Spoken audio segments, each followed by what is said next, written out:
యాదాద్రి జిల్లా ఆత్మకూరు ఎంసీఐటియు అఖిల భారతీయ కమిటీ పిలుపు మేరకు కేంద్ర రాష్ట్ర ప్రభుత్వాలు కార్మిక వ్యతిరేక విధానాలను నిరసిస్తూ ఆత్మకూరు ఎం మండల సిఐటియు ఆధ్వర్యంలో స్థానిక తహసీల్దార్ కార్యాలయం ఎదుట నిరసన వ్యక్తం చేసి వినతి పత్రాన్ని తహసీల్దార్కి అందించారు.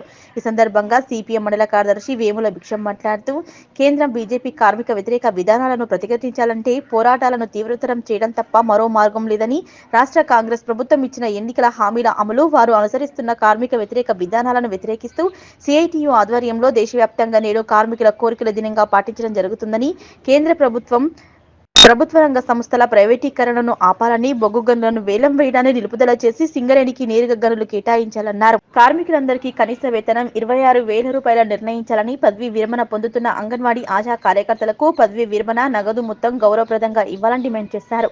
కార్మికుల హక్కుల కోసం సిఐటియు అండగా ఉంటుందని, పోరాటాలు చేస్తేనే హక్కులు సాధించగలుగుతామని పిలుపునిచ్చారు. గ్రామ పంచాయతీ ఉద్యోగ కార్మిక సంఘాల మండల గౌరవ అధ్యక్షులు నోముల స్వామి మాట్లాడుతూ, పొద్దునక రాత్రనక ఈ ప్రభుత్వం ఆ ప్రభుత్వం అని నాయకుడు అధికారిని తేడా లేకుండా ఎవరు చెప్పిన గ్రామ అభివృద్ధిలో పారిశుద్ధ్య కార్మికులుగా భాగస్వాములు అయితే ప్రభుత్వాలు తమల్ని పట్టించుకోవటం లేదన్నారు. ఒక్కొక్క గ్రామ పంచాయతీలో నెలల కొద్ది వేతనాలు ఇవ్వటం లేదని, పని ఒత్తిడి పెరుగుతుంది కానీ తమకు పనికి తగ్గ వేతనం ఇవ్వటం లేదన్నారు. తక్షణమే ప్రభుత్వం తమ గ్రామ పంచాయతీ కార్మికుల సమస్యలను అర్థం చేసుకుని కనీస వేతనం 26,000 రూపాయలు ఇవ్వాలని, లేని ఎడల గ్రామ పంచాయతీ కార్యాలయాలకు తాళాలు వేసి ఆందోళనకు దిగుతామని డిమాండ్ చేశారు. ఈ కార్యక్రమంలో మండల గ్రామ పంచాయతీల ఉద్యోగ కార్మిక సంఘం అధ్యక్షులు కూరెల కృష్ణయ్య, ఉపాధ్యక్షులు రాగటి శ్రీను, కోశాధికారి సుధాగాని రమేష్, కార్మిక సంఘం నాయకులు బెజ్జంకి నరసింహాచారి, సైదులు, రామచంద్రు, కవిత, పద్మ, లక్ష్మి, మల్లమ్మ తదితరులు పాల్గొన్నారు. ఎందుకంటే ఇది ఒక 2 బావులు ప్రైవేట్ కార్ చేసింది, ఇప్పుడు కూడా ప్రైవేట్ కార్ చేస్తుందని చెప్పి దీన్ని ఆపాలని చెప్పి వేలం పడ ఆపు రద్దు చేయాలని చెప్పి కూడా మన దేశవ్యాప్తంగా కార్మికులకు పెద్ద ప్రమాదం కాబట్టి దీన్ని కూడా పెద్ద పోరాటం చేస్తున్నారు. అదేవిధంగా మనం చేస్తున్న ఎన్నో కాలం పోయిన ప్రభుత్వం కూడా పోరాటం చేసినాం. మనం ఈయన ధర్నా చేసినాం, అంతకన్నా ప్రభుత్వం వచ్చిన ధర్నా చేసినాం. ఇన్ని ధర్నా చేసినా ఏ ప్రభుత్వం మనం పట్టించుకుని ధర్నాలు లేడు. కనీసం అన్న మనం దిగిపోతే కూడా ఇప్పుడు అంగన్వాడీ టీచర్ ఉండు, ఆశా వర్కర్లు ఉండు, కనీసం కూడా వాళ్ళు దిగిపోతే ₹1,00,000 అంట, 50,000 అంటాం. 50,000 12 సంవత్సరాలు 20 సంవత్సరాలు చేస్తే డ్యూటీ చేస్తే ఆమెకు దిగిపోతే 50,000 ఇస్తుంటే వీళ్ళు ఎమ్మెల్యే ఖర్చులు కాదు మనకి ఇచ్చే జీతాలు, వాళ్ళు పెట్టే అడ్డుల ఖర్చులు కావు. అందుకనే కనీసం మేము పోరాటం చెప్తున్నాం. ఈ సిఐటి తరఫున కూడా మేము ప్రభుత్వాన్ని డిమాండ్ చేస్తున్నాం. ఎందుకంటే కనీసమైన నెలకు 26,000 జీతం ఇవ్వాల్సిందని కూడా నేను ప్రభుత్వాన్ని డిమాండ్ చేస్తున్నాను. అదేవిధంగా ప్రైవేటీకరణ కూడా ఆపాలని కూడా నేను ప్రభుత్వాన్ని డిమాండ్ చేస్తున్నాము.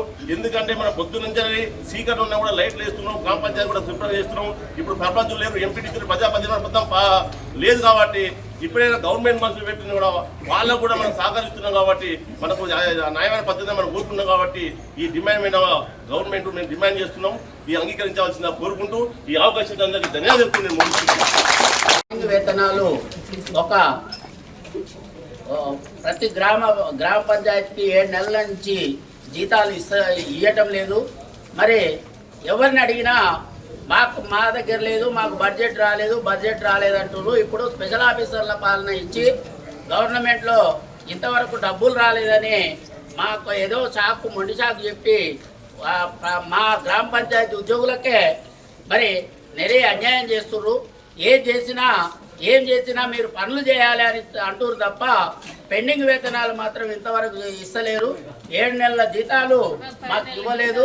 మా కార్మికుల పొట్టగొట్టి ఇవాళ స్పెషల్ ఆఫీసర్లు లేక ఈ అధికారులు దీని మీద మాకు ప్రభుత్వం ఇస్తలేదని ప్రభుత్వం మీద చెప్పి వీళ్ళు ఏ ఖర్చులైనా వీళ్ళు చేసుకుంటూ గ్రామ పంచాయతీ ఉద్యోగులకు జీతాలు ఇవ్వడం లేదు. కనుక మనకు గ్రామ పంచాయతీ ఉద్యోగులకు వెంటనే జీతాలు ఇవ్వాలని ఈరోజు రాష్ట్ర వ్యాప్తంగా తహసీల్దార్ ఆఫీసుల ముందు ధర్నా చేపట్టడం జరిగింది. మరి ఈ సందర్భంగానన్నా మాకు జీతాలు ఇచ్చి గ్రామ పంచాయతీ కార్మికులను ఆదుకోవాలని, మా గ్రామ పంచాయతీ ఉద్యోగులతోటి పనులు చేయించుకొని మాకు సరైన జీతం ఇవ్వాలని మేము డిమాండ్ చేస్తూ ఉన్నాం.